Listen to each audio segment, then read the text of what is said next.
Evan, what do we know about this new whistleblower and the status of the complaint? Well, we know, Fred, that this whistleblower has now come forward and has spoken to the Inspector General. That's one of the reasons why the Inspector General was able to say that there had been some corroboration for the original complaint, and why they said that it was a credible and an urgent concern, something that needed to be notified to the lawmakers in Congress.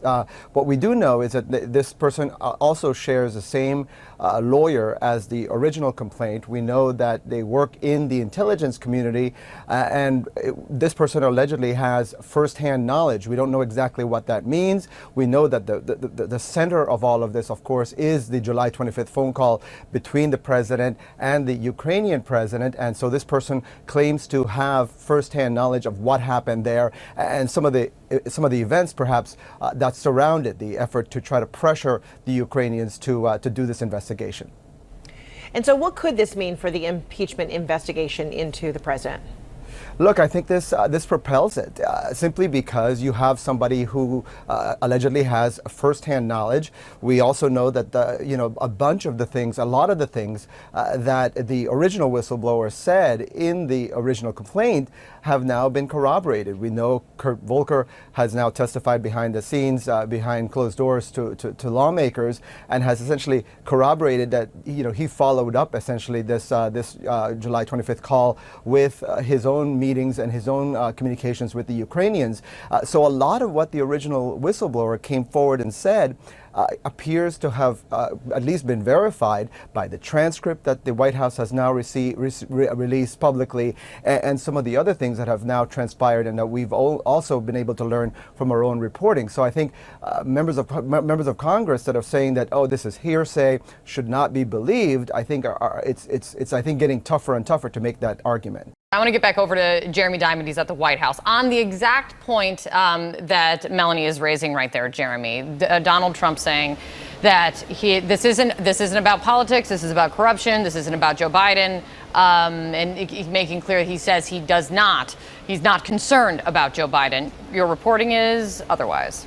Yeah, it's the exact opposite, Kate, which is that we have known for months that the president has been consumed with Joe Biden's campaign for president, and he and many of his advisors have seen Joe Biden as the biggest threat to his reelection prospects. The president has long viewed Joe Biden's appeal in the Midwest among working white-class voters.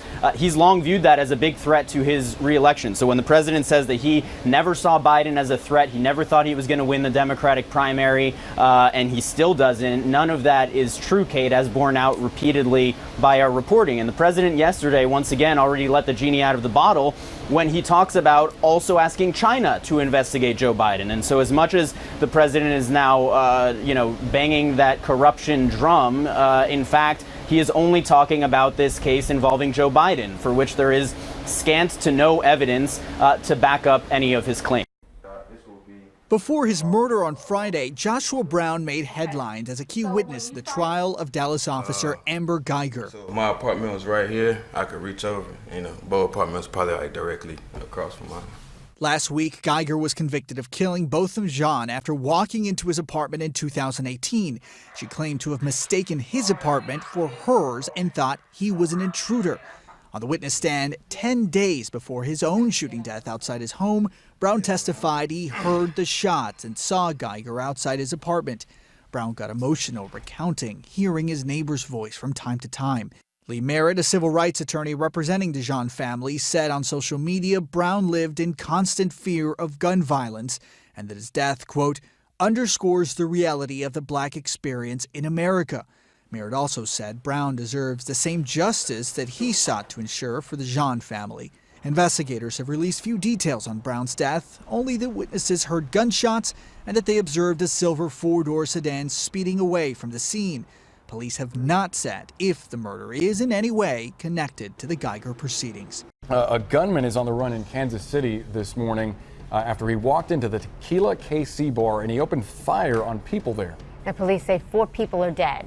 5 others were shot as well during this incident. The people who were wounded were transported to local hospitals.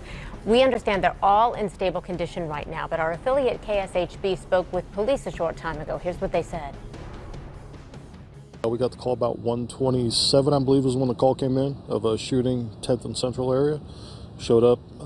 There are 4 people inside of the bar that are deceased, and there were 5 others that were transported to area hospitals. Last I've heard, I believe they're all in stable condition.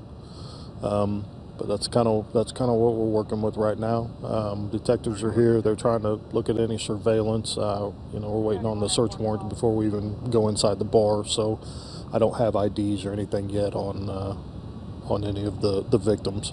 Nobody in custody, and we do not have a good enough description yet to put anything out for suspect or suspects. We don't even know of how many. But this is definitely one of those that we're going to do everything very slowly and very methodically and correctly. So this will take a little while. British police tell CNN that the wife of a U.S. diplomat who left the U.K. after being involved in a deadly car crash was driving on the wrong side of the road. This is the man who died, 19-year-old Harry Dunn. The crash happened in late August in central England, and now the UK wants the diplomat's wife, who is unnamed, to return to the UK. CNN's Anna Stewart is following the developments from London. So, Anna, you've just spoken to the victim's family. What's being said? This family is living their absolute worst nightmare, and it wasn't until shortly after the funeral that they discovered that the suspect in the case is no longer in the country, and they have no idea when she went, where she's gone, why she's left. They literally didn't hear anything, and the family, which are obviously grieving, are now in huge torment and anguish. Take a listen to what the mother, Charlotte Charles, had to say to me.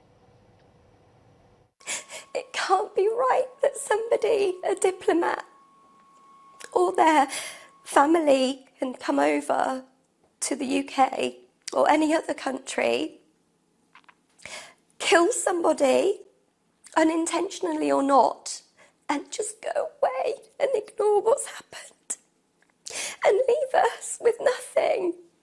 We can't change what's happened to Harry, and we can't get him back.